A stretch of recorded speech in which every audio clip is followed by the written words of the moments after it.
to a point before it goes too high than a lower gear. So if you're wondering what gear to be in, the higher gear is better than the lower gear because you're always going to get a consistent reaction and a consistent jump.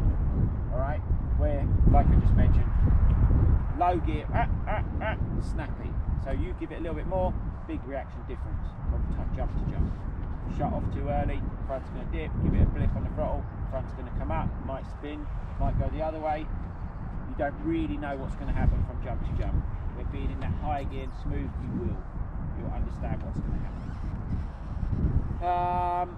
What else with jumps? You want to be straight, you want to pick a line that's not got a bump on it, so you can be quite smooth and consistent. There's something else that's gone out of my mind. So you've got gears, you've got positioning.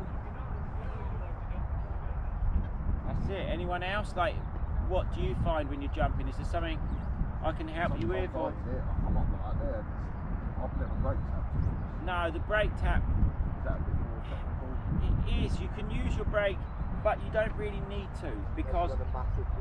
Yeah, but not even on a massive jump. No, like that makes no difference. I will very, very, very rarely use my rear brake in the air because it all comes from my body position and my throttle. If I want the front further down, I get a little bit further forward up the takeoff of the ramp, and it will pitch me that way.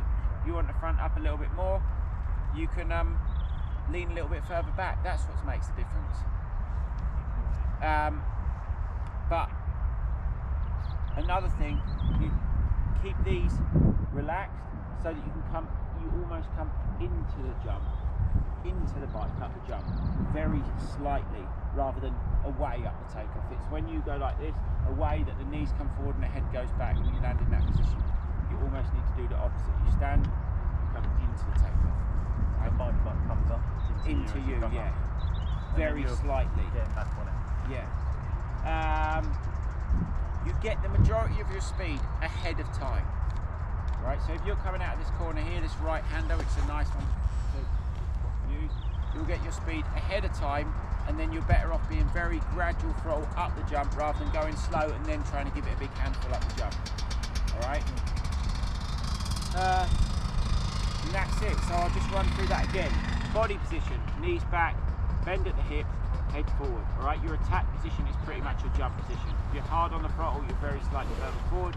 If you're a little bit less on the throttle, you can adjust accordingly. Alright?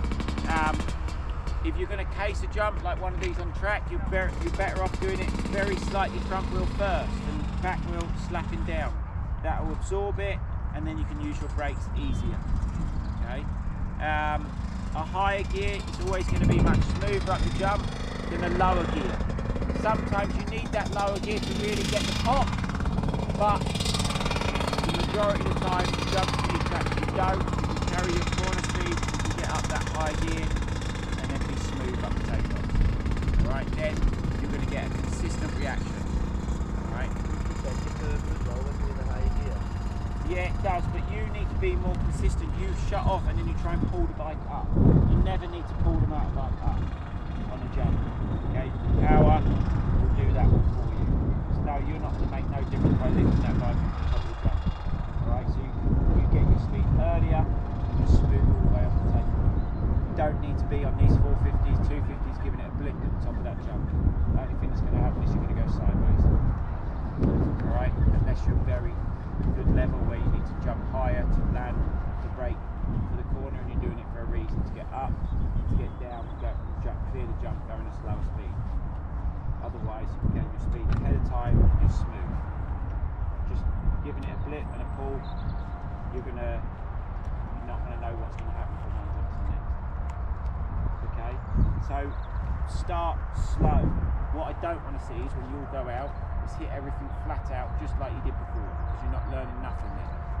You jump slower. You land on the power, knees go back, arse back, head forward.